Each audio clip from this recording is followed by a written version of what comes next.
Hello friends, welcome to my YouTube channel GPG trader. So video start చేసే ముందు చిన్న disclaimer అండి. ఈ వీడియోలో మేము ఎటువంటి కాల్స్ కానీ టిప్స్ కానీ ప్రొవైడ్ చేయట్లేదు. అండ్ అలాగే ఎటువంటి పెయిడ్ కోర్స్ కానీ ఎటువంటి పెయిడ్ ప్రమోషన్స్ కానీ మేము చేయట్లేదు. ఓకేనండి. ఈరోజు ఈ వీడియో టాపిక్ వచ్చేసి ట్రిపుల్ బాటమ్ చార్ట్ ప్యాటర్న్ అండి. సో ఇక ఏమాత్రం లేట్ చేయకుండా let's get into our topic. Triple bottom is a chart pattern. Triple bottom is a bullish reversal chart pattern. Bullish reversal chart patterns అంటే ఏంటి sir అనుకోండి. Market అనేది ఒక down ట్రెండ్లో ఫాల్ అవుతుంది అనుకుందాం. సో ఇక్కడ సర్టెన్ ఆఫ్ ప్రైస్ నుంచి మార్కెట్ అనేది రివర్సల్ అవుతుందని మనకు ఈ ప్యాటర్న్స్ ద్వారా తెలియడం జరుగుతుంది. ఓకేనండి. Will take entry in the direction of up. మనం ఈ చార్ట్ ప్యాటర్న్ అనేది ఫామ్ అయిన తర్వాత మన ఎంట్రీని అప్ సైడ్లో తీసుకోవడం జరుగుతుంది. మీన్స్ మన ఎంట్రీని బయింగ్లో యాడ్ చేయడం జరుగుతుంది. ఇప్పుడు ఈ చార్ట్ ప్యాటర్న్ అనేది ఏ విధంగా ఫామ్ అవుతుందో ఎక్స్ప్లెయిన్ చేస్తాను. అనుకోండి, మార్కెట్ అనేది ఒక డౌన్ ట్రెండ్లో ఫాల్ అవ్వడం జరుగుతుంది అనుకుందాం. సో ఈ చార్ట్ ప్యాటర్న్ అనేది ఫామ్ అవ్వడానికి మనకు ఒక డౌన్ ట్రెండ్ అనేది ఫామ్ అవ్వడం అవసరం. ఈ విధంగా మార్కెట్ అనేది ఒక డౌన్ ట్రెండ్లో ఫాల్ అయింది అనుకుందాం. సర్టెన్ ఆఫ్ ప్రైస్ నుంచి మార్కెట్ అనేది అప్ సైడ్ మూమెంట్ అనేది తీసుకోవడం జరిగింది ఈ విధంగా. సో దీనిని నేను మొదటి సపోర్ట్ లెవెల్గా ఐడెంటిఫై చేశాను. అండ్ అలాగే సర్టెన్ ఆఫ్ రేంజ్ నుంచి మార్కెట్ అనేది రెసిస్టెన్స్ లెవెల్ ఫేస్ చేస్తూ మళ్ళీ కిందికి ఈ విధంగా ఫాల్ అవ్వడం జరిగింది. ఇప్పుడు దీనిని నేను మొదటి రెసిస్టెన్స్ లెవెల్గా ఐడెంటిఫై చేస్తాను. సో ఈ ఫాల్ అనేది ఏ విధంగా ఉంటుందంటే, మనకు ప్రీవియస్గా ఉన్న సపోర్ట్ లెవెల్ ఏదైతే ఉందో అక్కడ వరకు ఈ ఫాల్ అనేది కంటిన్యూ అవ్వడం జరుగుతుంది. అండ్ అలాగే అదే లెవెల్ నుంచి మార్కెట్ అనేది రివర్సల్ అవుతూ మళ్ళీ అప్ సైడ్ మూమెంట్ అనేది తీసుకోవడం జరుగుతుంది. సో దీనిని నేను రెండవ సపోర్ట్ లెవెల్గా ఐడెంటిఫై చేస్తాను. సో ఇప్పుడు పైవైపు వెళ్తున్న మార్కెట్ అనేది ప్రీవియస్గా ఉన్న రెసిస్టెన్స్ లెవెల్ని ఈ విధంగా ఫేస్ చేయడం జరుగుతుంది. అండ్ అలాగే రెసిస్టెన్స్ లెవెల్ని ఫేస్ చేస్తూ మళ్ళీ కింది వైపు ఈ విధంగా ఫాల్ అవ్వడం జరుగుతుంది. దీనిని నేను రెండవ రెసిస్టెన్స్ లెవెల్గా ఐడెంటిఫై చేశాను. అండ్ అలాగే మార్కెట్ అనేది అదే విధంగా ఫాల్ అవుతూ ప్రీవియస్గా ఉన్న రెండు సపోర్ట్ లెవెల్స్ ఏవైతే ఉన్నాయో వాటిని రెస్పెక్ట్ చేస్తుంది. సో ఈ రెస్పెక్ట్ చేసే విధానం ఏ విధంగా ఉంటుందంటే 3% అప్ సైడ్ కానీ లేదా డౌన్ సైడ్ కానీ అయి ఉండవచ్చు. సో మార్కెట్ అనేది ఈ ప్రీవియస్గా ఉన్న రెండు సపోర్ట్ లెవెల్స్ని రెస్పెక్ట్ చేస్తూ మళ్ళీ అప్ సైడ్ మూమెంట్ అనేది తీసుకోవడం జరిగింది.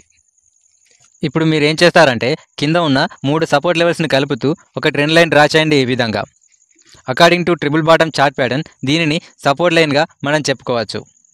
అండ్ అలాగే పైన ఉన్న రెండు రెసిస్టెన్స్ లెవెల్స్ని కలుపుతూ ఒక ట్రెండ్ లైన్ డ్రా చేయండి ఈ విధంగా.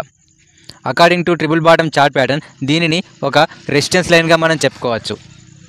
ఎప్పుడైతే మార్కెట్ అనేది ఈ రెసిస్టెన్స్ లైన్ని బ్రేక్ చేసి క్లోజ్ చేస్తుందో మార్కెట్లో మనకు ఒక మంచి బుల్లిష్ మూవ్ అనేది చూడవచ్చు.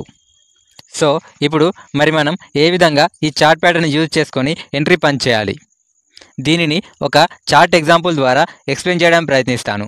స్క్రీన్పై గమనించండి. మీకు ఒక చార్ట్ అనేది ఫామ్ అవ్వడం జరుగుతుంది. మార్కెట్ అనేది సర్టెన్ ఆఫ్ ప్రైస్లో ఒక సపోర్ట్ లెవెల్ అనేది ఈ విధంగా తీసుకుంది అనుకుందాం. ఇప్పుడు మార్కెట్ అనేది ఈ సపోర్ట్ లెవెల్ని రెస్పెక్ట్ చేస్తూ అప్ సైడ్ మూమెంట్ అనేది తీసుకోవడం జరిగింది ఈ విధంగా. ఇప్పుడు దీనిని నేను మొదటి సపోర్ట్ లెవెల్గా ఐడెంటిఫై చేస్తాను. అండ్ అలాగే మార్కెట్ అనేది కొంత సమయం తర్వాత రెసిస్టెన్స్ లెవెల్ ఫేస్ చేసి మళ్ళీ కింది వైపు ఈ విధంగా ఫాల్ అవ్వడం జరుగుతుంది. దీనిని నేను మొదటి రెసిస్టెన్స్ లెవెల్గా నేను ఐడెంటిఫై చేస్తాను. సో ఈ విధంగా ఫాల్ అవుతున్న మార్కెట్ అనేది ప్రీవియస్గా ఉన్న సపోర్ట్ లెవెల్ని రెస్పెక్ట్ చేసే అవకాశం అనేది ఉంటుంది. సో ఈ రెస్పెక్ట్ చేసే విధానం ఏ విధంగా ఉంటుందంటే 3% వరకు అప్ కానీ డౌన్ కానీ వెళ్ళుండవచ్చు. సో అదేవిధంగా మార్కెట్ అనేది ప్రీవియస్గా ఉన్న సపోర్ట్ లెవెల్ని రెస్పెక్ట్ చేస్తూ అప్ సైడ్ మూమెంట్ అనేది తీసుకోవడం జరిగింది. దీనిని నేను రెండవ సపోర్ట్ లెవెల్గా ఐడెంటిఫై చేశాను.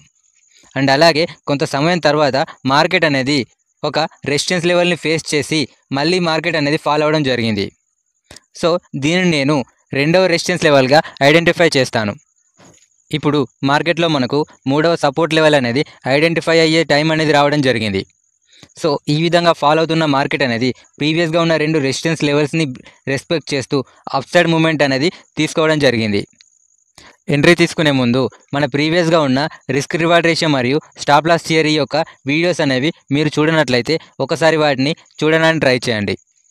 ఆ వీడియోస్ యొక్క లింక్స్ అనేవి వీలైతే నేను డిస్క్రిప్షన్లో ప్రొవైడ్ చేస్తాను. అక్కడ నుంచి మీరు ఆ వీడియోస్ అనేవి చూడవచ్చు. సో ఇప్పుడు మార్కెట్లో మనం ఏ విధంగా ఎంట్రీ తీసుకోవాలంటే, ఇప్పుడు కింద ఉన్న 3 సపోర్ట్ లెవెల్స్ని కలుపుతూ ఒక ట్రెండ్ లైన్ని డ్రా చేయండి ఈ విధంగా. According to triple bottom chart pattern దీనిని మనం సపోర్ట్ లైన్గా చెప్పుకోవచ్చు. అండ్ అలాగే పైన ఉన్న 2 రెసిస్టెన్స్ లెవెల్స్ని కలుపుతూ ఒక ట్రెండ్ లైన్ డ్రా చేయండి. ఈ విధంగా according to triple bottom chart pattern దీనిని మనం రెసిస్టెన్స్ లైన్గా చెప్పుకోవచ్చు. సో ఇప్పుడు మార్కెట్ అనేది పైన ఉన్న రెసిస్టెన్స్ లెవెల్ని బ్రేక్ చేసి ఎప్పుడైతే క్లోజ్ చేస్తుందో మన ఎంట్రీని తీసుకోవడం అనేది జరుగుతుంది. అండ్ అలాగే బ్రేక్ చేసి క్లోజ్ చేసిన క్యాండిల్ ఏదైతే ఉందో దాని కింద మన స్టాప్ లాస్ అనేది ప్లేస్ చేయడం జరుగుతుంది. గుర్తుంచుకోండి, మీరు ఎంట్రీ తీసుకుంటున్న పాయింట్ నుంచి మీరు స్టాప్ లాస్ ప్లేస్ చేస్తున్న పాయింట్ వరకు మీ రిస్క్ అనేది 2% రిస్క్ రివార్డ్ రేషియోకి అనుగుణంగా ఉండాలి. ఒకవేళ ఆ విధంగా లేనట్లయితే మీరు ఆ ట్రేడ్ని అవాయిడ్ చేయవచ్చు. మరి ఇప్పుడు మనం ఏ విధంగా టార్గెట్ అనేది ప్లేస్ చేయాలి? ఇప్పుడు మీరు ఏం చేస్తారంటే మార్కెట్ అనేది ఎప్పుడైతే ఒక రెసిస్టెన్స్ జోన్లోకి ఎంట్రీ అవుతుందో ఆ ప్రదేశాన్ని నేను ఏ పాయింట్గా తీసుకోవడం జరుగుతుంది. అండ్ అలాగే మొదటి సపోర్ట్ లెవెల్ని నేను బి పాయింట్గా తీసుకోవడం జరుగుతుంది. వీటి మధ్య యొక్క ప్రైస్ యొక్క డిఫరెన్స్ ఏదైతే ఉందో అది మనకు టార్గెట్గా ప్లేస్ చేయడం జరుగుతుంది. దానిని ఈ విధంగా డ్రాగ్ చేయండి. సో ఇప్పుడు ఈ చార్ట్ ప్యాటర్న్ అనేది ఫామ్ అయ్యే విధానంలో మనకు వాల్యూమ్స్ కూడా ముఖ్య పాత్ర వహించడం జరుగుతుంది. మార్కెట్ అనేది మొదటి సపోర్ట్ లెవెల్ అనేది ఫామ్ అయ్యే విధానం వరకు వాల్యూమ్స్ అనేవి టూ హెవీగా ఉండడం జరుగుతుంది. అండ్ అలాగే మొదటి సపోర్ట్ లెవెల్తో 2 మరియు 3వ సపోర్ట్ లెవెల్స్ని పోల్చినప్పుడు వాల్యూమ్స్ అనేవి తక్కువ కానీ లేదా సాధారణ స్థితిలో కానీ ఉండడం జరుగుతుంది.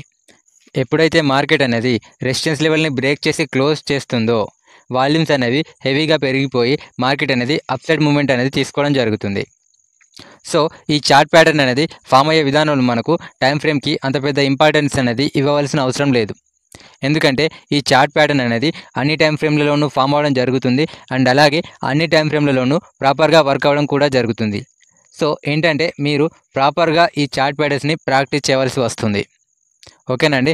ఒకవేళ మీరు ఇంట్రాడే ట్రేడింగ్ చేస్తున్నారు అంటే 7 నుంచి 8 క్యాండిల్స్ యొక్క గ్యాప్ అనేది ఖచ్చితంగా ఉండాలి. అండ్ అలాగే ఒకవేళ మీరు షార్ట్ టర్మ్ ట్రేడింగ్ చేస్తున్నారు అంటే 3 నుంచి 4 వారాల గ్యాప్ అనేది ఈ చార్ట్ ప్యాటర్న్ అనేది ఫామ్ అవ్వడం జరుగుతుంది. అండ్ అలాగే ఒకవేళ మీరు మీడియం టర్మ్ ట్రేడింగ్ చేస్తున్నారు అంటే 3 నుంచి 4 నెలల గ్యాప్ అనేది ఈ చార్ట్ ప్యాటర్న్ అనేది ఫామ్ అవ్వడం జరుగుతుంది. అండ్ ఫైనల్లీ ఒకవేళ మీరు లాంగ్ టర్మ్ ట్రేడింగ్ చేస్తున్నారు అంటే 7 నుంచి 8 నెలల గ్యాప్ అనేది ఈ చార్ట్ ప్యాటర్న్ అనేది ఫామ్ అవ్వడం జరుగుతుంది. సో కింద చూపిస్తున్న ఈ 3 టైం ఫ్రేమ్లు ఏవైతే ఉన్నాయో అవి మీకు డైలీ టైం ఫ్రేమ్ని అనుసరించి తీసుకోబడినవి. సో ఇది అండి ఈరోజు వీడియో. ఈ వీడియో మీకు నచ్చిందా? ఈ వీడియో మీకు నచ్చినట్లయితే ఒక లైక్ చేయండి. అండ్ అలాగే వెళ్ళే ముందు వీలైతే మన ఛానల్ని సబ్స్క్రైబ్ చేసుకోండి. Have a good day. Thank you so much.